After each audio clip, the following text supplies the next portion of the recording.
Section 47.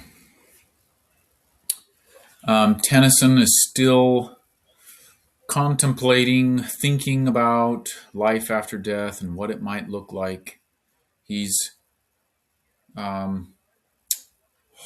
hoping for any kind of certainty or answer about what awaits him, and he's not getting it. Some people taught then and teach now that when we die, we return like a drop of water to the ocean, or like a water droplet into a cloud, that we're kind of reabsorbed into the universe. Tennyson contemplates that idea. He struggles with it, and as I read it, he rejects that idea. This kind of these last few sections, we're transitioning into the part of the poem that really connected with me as I was first reading it. This is Tennyson going through what I would call a faith crisis.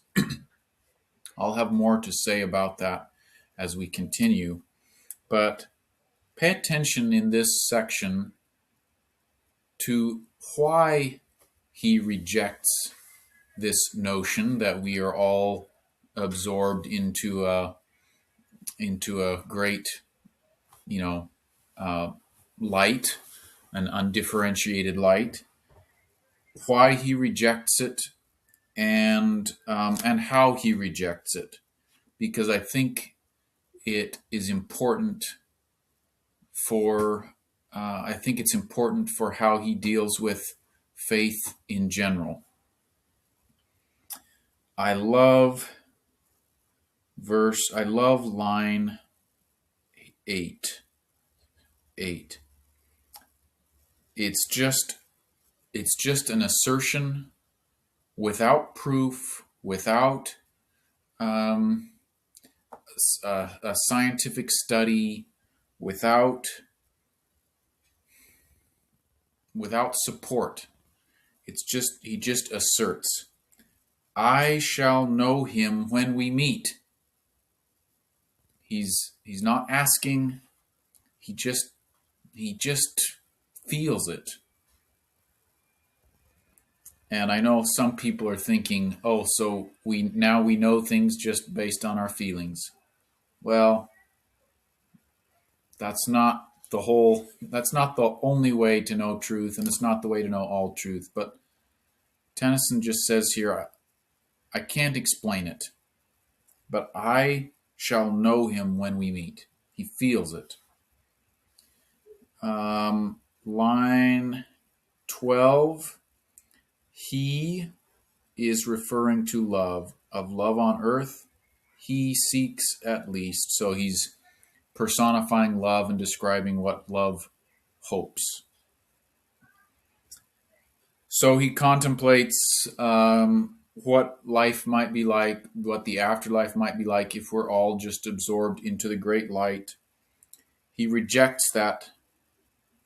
And then he says, in the last two stanzas, he says, well, okay, if that is going to happen, at least let there be a time for us all to gather, to say goodbye, to embrace, to see as we are seen and know as we are known, and then kind of leap off the sharpest height together as we lose ourselves in light. Let us at least say goodbye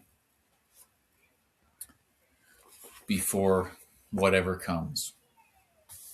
So maybe he doesn't totally reject that notion that we are. I think he doesn't know what to think. He rejects it, but then he makes allowance for it. This is what faith feels like. Yes, I'm confident. Oh, but I don't know. That's faith. If we knew, it wouldn't be faith. So Line 8, he I shall meet him.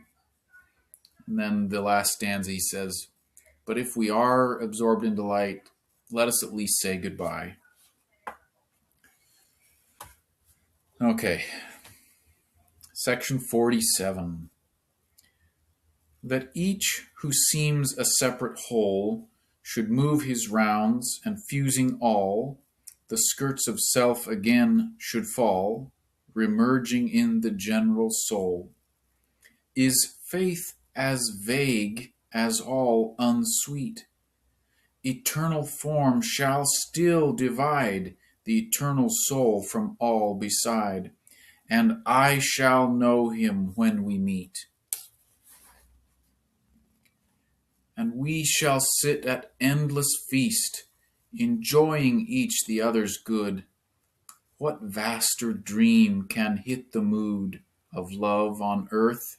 He seeks at least upon the last and sharpest height, before the spirits fade away, some landing place to clasp and say, farewell, we lose ourselves in light.